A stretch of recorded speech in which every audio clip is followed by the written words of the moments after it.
ډیورنډ د پوهانو، مورخینو او نظر خاوندانو له خولې د ډیورنډ فرضي کرښې په اړه تاریخي او مستند واقعیتونه، شننې او ارزونې.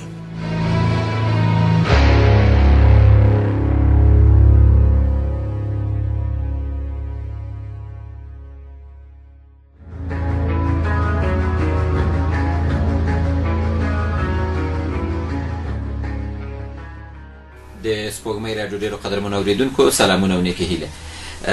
په ننني ډیورنډ کې د انګلستان سفیر په وروستیو څرګندونو باندې خبرې کوو چې د افغانستان په دغه جنجالي مسله باندې او د افغانستان په داخلي چارو کې د مداخلې په توګه باندې د هغه نوم یادېږي. هغه دا ده چې په کابل کې د انګریزانو سفیر ویلي دي چې د ډیورنډ په کرښه باندې پاکستان د هر ډول تحرکاتو حق لري او دوی کولی شي چې دغه کرښه کنټرول کړي. دا کرښه نه یوازې چې انګریزان بلکې د نړۍ ټول هیوادونه د یو رسمي سرحد په توګه باندې پیژني. که څه هم حکومت ارګ او سپېدر داسې کوم خاص غبرګون نه ده ښوولی، اما یوازې د امنیت شورا د یوې اعلامیې په ترڅ کې ویلي دي چې دا د افغانستان تاریخي مسایل دي او په دغسې مسایلو نه یا دغسې خبرو اترو نه باید د هر هیواد او ټول بهرنیان ډډه وکړي. دا چې هدف څه کیدای شي، ولې دغسې څرګندونې کړي دي او بالاخره زموږ د حکومت دا دریځ ولې دومره غیر عادي یا هم ګونګ او چپ ده، په دې باندې خبرې کولو. ما سره په بحث کې ډېر قدرمن میلمه ښاغلی ستانه ګل شیرزاد د افغان ملت ګوند رئیس را سره بحث کې میلمه ده. ډېر ښه راغلاست جناب شیرزاد صاحب. سلامت اوسئ. ستاسو باور څه ده چې د کوم هدف لپاره دغسې کار کېږي؟ یعنې انګریزان څه غواړي له دغسې خبرو؟ خپلواک صاحب، اول موږ تاسو پوهېږو پاکستان چا جوړ کړی؟ پاکستان جوړ کړی انګریزانو دی. دا ټول دا وخت د لوی برطانیه چې یو لوی استعماري هېواد و، د اسیا اکثر نقشې دوی جوړې کړي او د دغه د هېوادو ترمنځ یې تشنج نقطې پرېښي. هند او پاکستان ترمنځ یې د کشمیر مسله پرېښوه، د پاکستان او افغانستان ترمنځ یې د پښتونستان د پښتنو مسله پرېښې ده. دا همداسې تر عربي هېوادو پورې دوی د تشنج مرکزونه پرېښي دي چې د ضرورت په وخت کې بیا ورنه استفاده وکړي. دا چې دا وایي چې دا د ډیورنډ کرښه یو قانوني سرحد دی، قانوني سرحد په دغه شکل ټاکل کېږي چې یو هېواد دی په زرونو عسکر راولي او یو پاچا دی یا د یو دولت یا د یو حکومت مشر دې ته مجبور کړي عسکرو په زور چې ته ما سره دا سرحد ومنه. سرحدات د دواړو هېوادو په خوښه د دواړو باید ټاکل کېږي. اول سرحدات په کاغذ کې تثبیتېږي، بیا هغه کاغذ نقشه په ځمکه عملي کېږي او اول په کاغذ کې تثبیت شي، دا باید هغه ومنل شي. دا په پارلمان یې ومني، د دولت لومړی مشر باید ومني، امضا کړي، پس هغې د ځمکې په وخت تثبیت شي. دواړو د حضور په حضور کې کوم مراحل دې سره طی کړي دي؟ صرف دا د هغه وخت کې د انګریز یو لویه لښکرکشي وه چې امیر عبدالرحمن یې مجبور کړي او هغه هم د یو سرحد په اسنا. که دا سرحد وي بیا د دې سرحد هغه چې دا وایي جنسۍ وي، د دې معنا څه شی وه؟ دا چې نن پاکستان راځي او دا جنسۍ تر پښو لاندې کوي. ته پوهېږې د هر جنسۍ د هند برطانوي سره تعهدات لرل. جنوبي وزیرستان، شمالي وزیرستان، قربي جنسۍ، ملکنډ جنسۍ، خیبر جنسۍ او باجوړ مومند جنسۍ. دا جنسیانې دا جنسیانې څه شپاروي؟ دې ته ویل آزاد وزیرستان، آزاد پښتونستان بیا ویلې. د قرارداد مستقیما له انګریزانو سره و، د انګریزانو حکومت سره دوی مستقیما د انګریزانو سره د دې قومي مشرانو تعهدات وو او هغه تعهدات په دې بنیاد وو چې دغه د دې جنسیو کې پراته قومونه کولی شي د خپل دین او کلتور مطابق خپل ژوند مخکې ویسي. او دا و چې په دې کې به نه هندي برطانوي او نه افغانستان دواړه هېوادونه په دې کې نه سیاسي نه نظامي او نه اقتصادي مداخله کوي. حتی د پاکستان د لوري نه دلته یو ټایر په وزیرستان په دې سیمو کې ولا په سایکل به و، دا نو شو داخلي دی، هغه د سایکل ټایر هم په اوښ یا په کچر بارولو. دا تعهدات شوي وو او دغه سیمې بفر سټیټ و د هندي برطانوي او د افغانستان ترمنځ. او هغه وخت کې د پاکستان لا پیدا نه و، پاکستان اوس پوښتنه دا د شیرزاد صاحب چې پاکستان راځي فاټای له ځان سره یو ځای کړله. په تېرو کلونو کې هم داسې کار وکړه، حتی د افغانستان خواته چې ډیورنډ صفري نقطې نه هم دې خواته راوښتي دي، ډېرې ځمکې یې نیولې دي. دلته اوس د ازغن تار غځولو پروسه یې شروع کړې ده، پوځي چونۍ جوړوي. دا پاکستان په خپل سر کوي او که نه د همدغو نړیوالو بیا مشخصا د انګریزانو یو توافق ورسره ده او هغوی ورسره سر ښورولی ده؟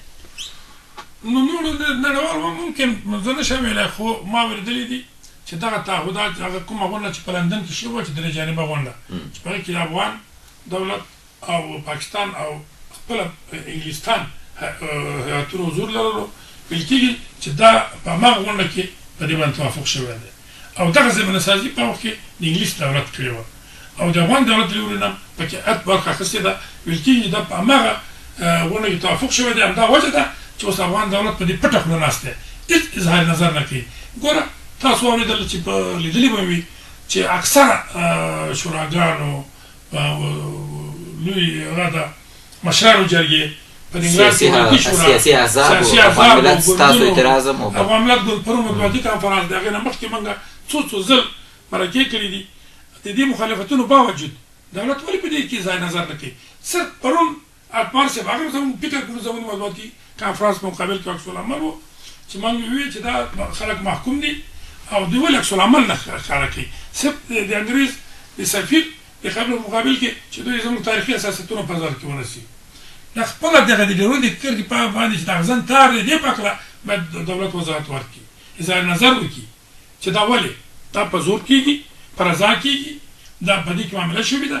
که په معامله شوې ده افغانستان لوی دولت پکې څه اخیستی دا څه روان دي؟ دغه نړیواله کچه باندې چې کوم سیاستونه شیرزاد صاحب روان دي؟ د افغانستان حکومت د امریکایانو لخوا جوړ شو، دلته د پاکستان سره د انګریزانو توافق د امریکایان عملا شتون لري، هلته یو ډیورنډ په کرښه باندې ازغن تار تېرېږي، دلته انګریزان راځي په غیر ډیپلوماټیک حرف سره یوه خبره په دغسې تاریخي مسله باندې کوي.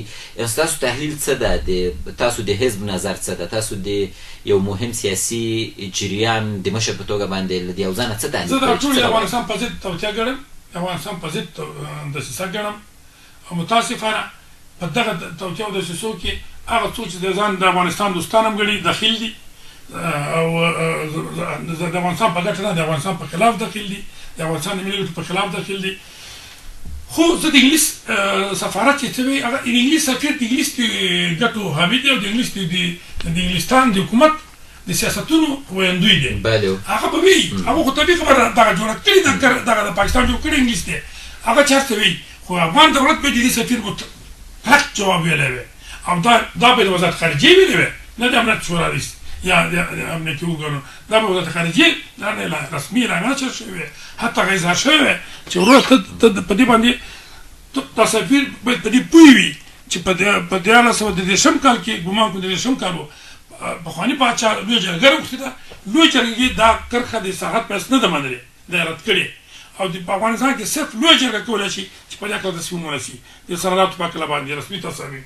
نو خو د ملتونو کار دی، موږ خپل حکومت ته باید مراجعه وکړو لکه څنګه چې تاسو ویلي د بارډر منیجمنټ په نام باندې چې کوم تړون له پاکستان سره وشو، د سرحد مدیریت په نام باندې چې کوم تړون وشو، وروسته چې له پاکستان سره کوم استخباراتي تړون وشو وروسته بیا افشا شو، یعنې بیا امریکایان هم دغسې د انګریزان هم دا خبره کوي دا د موږ حکومت ولې چوپ ده؟ څه شته د پردې شاته یو څه شوي؟ متاسفانه خلک په دې حکومت باندې اوس دونه بې باوره شوي چې دا خپل حکومت نه لري. تاسو فکر وکړئ خلک چغې وایي، په دې پرمانو کې به تاسو چغې اورېدلې وي چې دا ایش روان دی په دې کې د حکومت لاس دی، دا ایش څوک وژني؟ ملایکې وژني، خو زموږ افغانان وژني که نه؟ دا اوس زموږ په شهزادو کې زموږ په خوږیاڼیو کې دا خبرې د لاس پې جګړه ده. زما ورور جبرن داسې نه دی هلته چې په خوښه ټول خلک روان دي د ډار روان دي چې دا ایش رانه شي، سبا به خدای ناخواسته زموږ ځوانان وژني، ناموس په بېزتي به راړي او هلته جګړې روانې دي. خلک فکر کوي چې په دې کې د حکومت لاس دی. زه نه یم چې دې کې د حکومت لاس وي، خو ولې ټول حکومت د خلکو په وړاندې بې اعتباره شي؟ دا د افغانستان د ګټو حامي دی که د نورو د هېوادونو نقشې تطبیق کوي په افغانستان کې؟ ګوره زما په عقیده حکومت په دې کې پړ دی. زه یم چې دغه حکومت د ملي ګټو د دفاع توان نه لري، دغه حکومت د ملي وحدت د دفاع توان نه لري او دغه حکومت د خاورې تمامیت او د هېواد استقلال نه دفاع توان نه لري. په لحاظه خلک دې نه ځوري، دوی به خپل اعتراف وکړي چې موږ دا توان نه لرو او استفاده وکړي او افغانانو ته واک ورکړي چې خپل انتخابات وکړي او چې خپل یو داسې حکومت منځ راشي چې هغه جوابدې وي. څه حکومتونه خو دې دپاره نه چې مالیه ټوله کړه او مالیه هم کش کې د خلکو ټوله شي هغه بېرته خلکو ته مصرف شي. هغه هم د یو څو کسان البته زه نه یم چې ټول به غلی خو بیا په دوی کې داسې غلم شته دی. هر ورځ ته ګورې پلانکې ونیو پلانکې باندې کې هغه د څو غلو جبونه ونه ډک شي. نو زما په عقیده دا ملي موضوعات دي ملي مسایل دي دا د ټول ملت کار دی.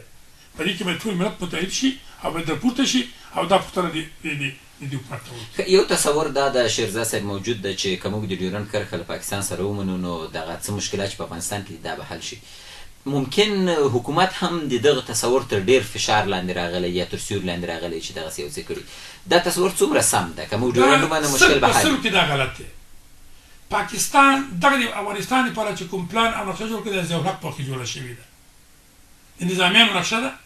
په هغې نقشه کې چې اول به افغانستان او پاکستان په فدرالي شکل سره یوځای د فدرال په نامه سره کنفدریشن په شکل سره یوځای کېږي او بیا به کشمیر د هند داخلي او بیا به دغه درې وړ اسلام آباد ته رهبري کېږي او بیا به منځنۍ اسیا کې نفوذ کوي. هغه وخت شوروي اتحاد و چې دا نقشه جوړه وه دا پلان جوړ و. په منځنۍ اسیا کې به نفوذ کوي. هلته به هغه هېوادونه چې پخوا اسلامي هېوادونه وو لکه قزاقستان قرغیزستان تاجکستان ازبکستان ترکمنستان او هلته د شوروي اتحاد په لاس کې وو. هلته به دا دوی تحریکات شروع کړي او خپل نفوذ به هلته پراخوي. پاکستان د افغانستان کې مختلف د افغانستان اوبه چې روانې دي افغانستان مرکزي افغانستان او د شرقي افغانستان اوبه دا خپل ملي ګټو برخه بولي. دې چې ورشان د اوبو جدا کې دا فکر کې لکه د پاکستان په مالکیت چې یرغل کړی. پاکستان د افغانستان ټول معدنیات د خپل اقتصاد یوه برخه بولي. پاکستان غواړي چې په افغانستان کې یو تحت الحمایه حکومت چې د هند په وړاندې د افغانستان د جغرافیایي عمق په توګه او د منځنۍ اسیا په وړاندې د خیزې تخطیط په توګه آزاد او پراخه استفاده وکړی شي. پاکستان دغسې یو افغانستان غواړي. هغې لپاره قدم په قدم پلان لري. ما اورېدلي چې اووه هدفونه دوی ټاکلي دي چې دا به ترلاسه کړي. یوه قدمه دي چې باید د هدف ته ورسېږي چې هغې کې یو قدم پکې د ډیورنډ کرښې په رسمیت پېژندله او په خلکو باندې تعمیلول دي. د امریکایانو نظر به هر څه وي د انګریزانو نظر به هر څه وي اما بحث دا ده چې په یو ډول باندې تاسو وایئ چې د حکومت د بحران د مدیریت توان نه لري او که په یو ډول باندې دوی د خپل سیاسي عمر د غځولو لپاره غواړي چې دغسې مسایل راپورته کړي تر څو پورې د دوی ناکردګي چې کومه ده هغه تر سیوري لاندې راوستل شي او هغه ته څوک متوجه نه شي. والا دوی ته په یو طرفه توګه دا تا چې مخکې څه ذکر وکړه چې په سرحدو کې د سرحدو کنټرول او دا دروازې او بالاخره اغزن ته دا ټول په یو طرفه توګه امتیازات چې پاکستان ته ورکول دي. حتی یو وخت تاسو واورېدل همدغه وردګ صاحب فاروق وردګ چې اوس دولت په چارو کې د پارلمان په چارو کې دولت وزیر دی ده ونه ویلې چې $2 میلیون اخیستل شوي دي په دوبۍ کې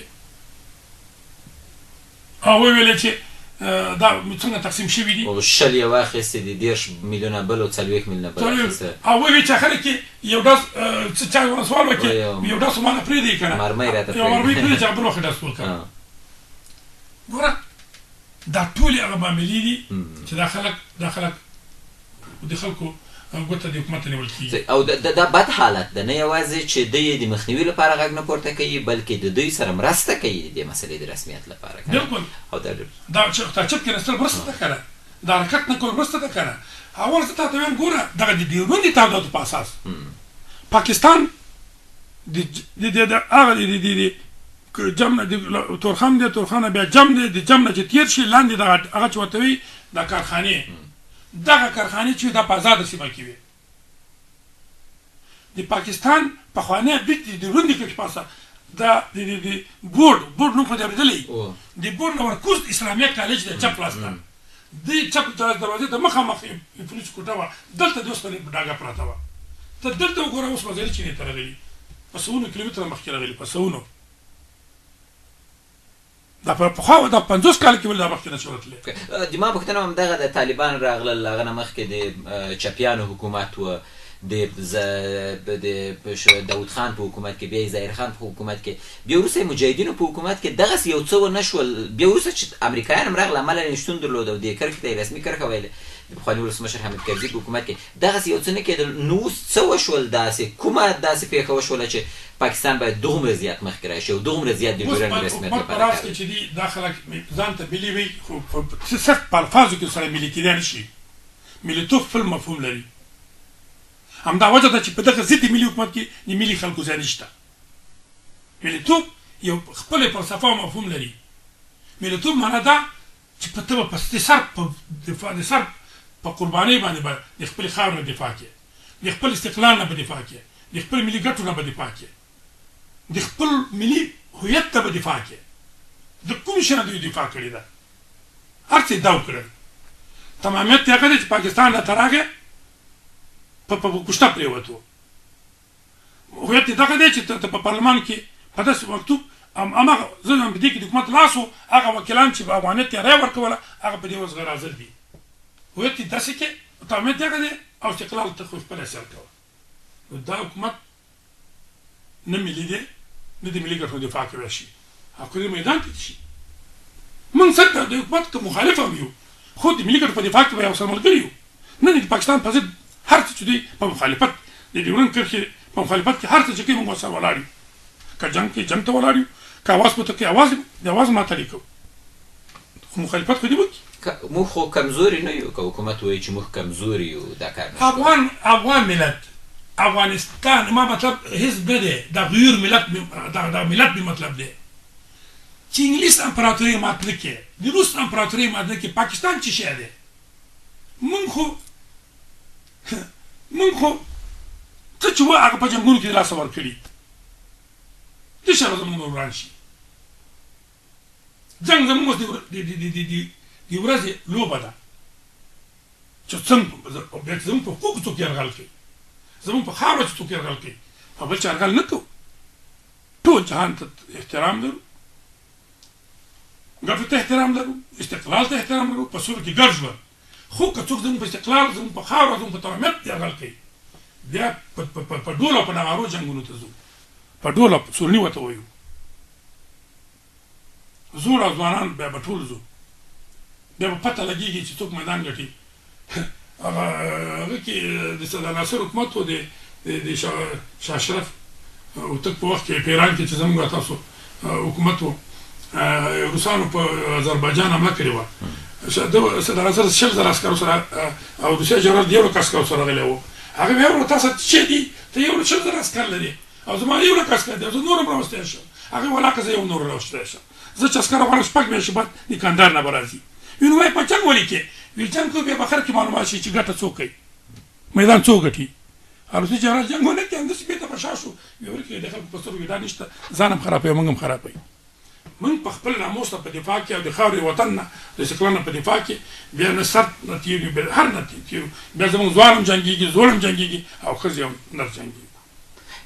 او نو تاسو باندې دا حقیقت حکومت نه درک کړی، نه پوهېږي چې موږ دغسې یو حالت کې یو، موږ دغسې یو قوم یو، موږ دغسې یو تاریخ. کاشکې د دې خلکو د منظر وتې خلک یو مشران وي او د خلکو د ذهنیت سناګاه وي. کتابونو باندې سره رهبر کېږي نه. ډېر استادان دي په جهان کې، هغه رهبران نه دي، هغه ټوله نشي رهبري کولی. هغه ډېر ښه استاد وي، خو به درس ورکولی شي. ډېر بېسوادان دي چې د خلکو د منظر وتې دي، هغه رهبران شوي دي، خو د خلکو د منظر وتې دي. د خلکو په نفس پوهېږي، د ټولنې په نفس پوهېږي او د ټولنې سره اشنا وي، هغه رهبران جوړېږي. ډېر من د یوې خوا دلته امریکایان شتون لري، بل د ملي وحدت حکومت په دغسې یو حالت کې د پاکستانیان دغسې تحرکات کوي، انګریزان داسې خبرې کوي په ټوله کې. بیا مشخصا د انګریزانو دغه سفیر د خبرو په اړه باندې حکومت څه کولی شي یا څه باید وکړي، یا د ډیورنډ کرښه باندې چې کوم ازغن ته تېرېږي د دې مقابل کې څه کول پکار دي چې داسې یوه لاره وي چې بالاخره موږ د خپل حیثیت چې کوم ده، د خپله خاوره چې کومه ده، د وارث په توګه باندې د دې نه دفاع وکړو. ګوره اول خو دوی کولی چې امنیت شورا ته شکایت وکړي چې دغه یوه متنازع مسله ده، دا د افغانستان دولتونو نه به ده منلې. په افغانستان کې لویې جرګې دا د سرحد په اساس نه منلې، رد کړې ده. زمونږ تاسو خاصدار او ملیشې تر سپینې وړۍ پورې پرتې وې. سپینه وړۍ پېژنې؟ د شفا هسپتال هغه اړه سپینه وړې وه د پېښور د ښار او د نوي حیات آباد د ښار تر منځ کې پرته ده دلته د داود خان پوخ کې زموږ تاسو خاصدار و زموږ تاسو خاصدار چې معاش یې ورکول و دا متنازع سیمه ده په دا ټول قبایلي سیمو کې که یو ملک به د افغانستان بیرغ پورته کړی و بل که د پاکستان بیرغ پورته کړی بل به د افغانستان بیرغ پورته کړی و دا حکومت که غوښتلی باید د خپل قبیلې ساتلې وی د مخکې نه ورته زمینه سازي وکړه خلک ته سپورټ نه کړه د سادات وزارت جوړ کړي او تش په نامه سادات وزارت هغه نه قبل سپورټ نه د هغوی ملاتړ وکړي پخوا دا 50 کاله چې د زمین موازنه ساتلې وه دا زمونږ اردو نه وه ساتلې د پاکستان سره زمونږ دغه سادات وزارت ساتله همدغه قبیل به سپورټول او پاکستان یو هیڅ مخکې نه شو راتلی اوس هماغه قبایلو سره دا به د پاکستان د وخت افغانستان دا د نورو خبر نه ده امریکا زه نه یم امریکا خپلې ګټې لري دغه د ډیورنډ کرښه په هغه وخت کې منځته راغله د سړې جګړې دوره وه د سړې جګړې په دوره کې پاکستان د غربي دنیا په لمن کې پروت و او موږ نه په زیات روسانو سره نږدې وو هغوی په رسمیت هغه وخت پېژندلې وه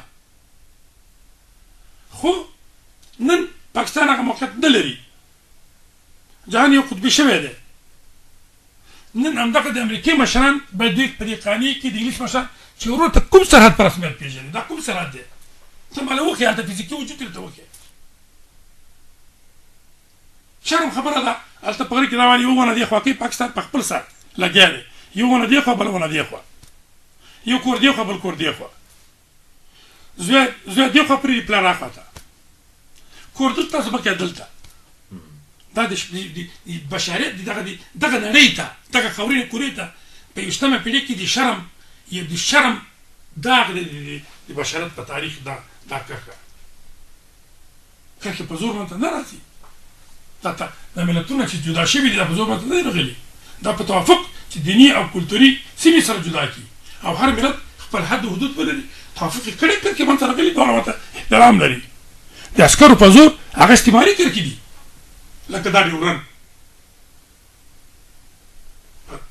غرض مې دا دی چې دوی به د امریکې ته خدمت وکړي دغه انګلیس ته دغه تر ورغه تعهدات یې وګوره چې په تعهداتو کې پاکستان باید کوم ځای نه عسکر نشي تېرولی د جنګ نه دغه محمد ترکی دی سبحان خوړ نه دا پاکستان عسکرو تېرولو حق نه لري سبحان خوړ خاپک نه اوس 40 کیلومتره د نوره مخکې راغله بازاري چینې ته خاپک نه فقط لږ د طالبانو په وخت کې پاکستاني ملیشې مخکې راغلې وې طالبانو د ګل آخر الله په نامه چې هغه وخت کې مهندي وزیر داخلي و هیات ور ولیږلو او خاپک کې ورته ممندو ته ورته وي د مندو خلکو ته مشرانو چې ستاسو خبر دې وګوره څه ګوره ممندو مشران ته ورته چې ستاسو سرحد پاکستان سره کوم ځای دی یو مندو مشران ورته وي خاپک دغه ځای دغه نقطه ده راوړئ بیرغ نه و ګل آخر الله خپل موټر نه خپل د طالبانو بیرغ واخیستو په خاپک کې ښخ کړي او پاکستاني ملیشو ته ورته وي چې بعد وغورځولو مدین مې تاسې یئ چې موږ طالبانو ته د پاکستان اجنټان ویلې خو دغه مردانګي پکې وه په دغه مېړانه یې هغه خپلې خاورې دفاع کوله او دا چې ځان ته ملي وي دا ملیتوب د دوی سر وخوري ملیتوب دا معنی لري صرف په الفاظو کې بیا دا خاینه وطن پروست چاته وی بیا دا ضد ملي چاته وی باید دا دی چې دوی چې کولی دوی په انګریز ته هم باید قناعت ورکړي خبرې ورسره وکړي چې اسناد پراته دي دا وایي چې هسې تش وي دا تش کوم مفهوم یې لرلو دا بفر سټیټ و د هندي برطانوي او افغان دولت ترمنځ که نه و بفر سټیټ څه معنی بېطرفه ناحیه چې یو دولت بل ته مداخله نه کوي نه سیاسي نه اقتصادي نه نظامي دوی به د امریکا سره هم دا خبرې کړې وې دوی به چې ورور د خپل بریدونه را نه وړي راته نه شي پاکستان څه چې په تعهداتو موږ نه ویل چې دوی د یرغل وکړي چې اوس پاکستان دوی ته د پښتونستان آزاد کړي د دې حکومت موږ دا توقع هم نه لرو دا تر غواړو هم نه هغه به د ملتونو کار دی خو چې کوم پخواني تعهدات دي په هغه تعهداتو خو دې ودرېږي که نه ډېره مننه جناب شیرزاد سلامت اوسئ ډېره مننه قدرمنو اورېدونکو ستاسو له ملتیا مننه کوو خپرونه مو پای ته ورسېدله تر بیا مو عمل شي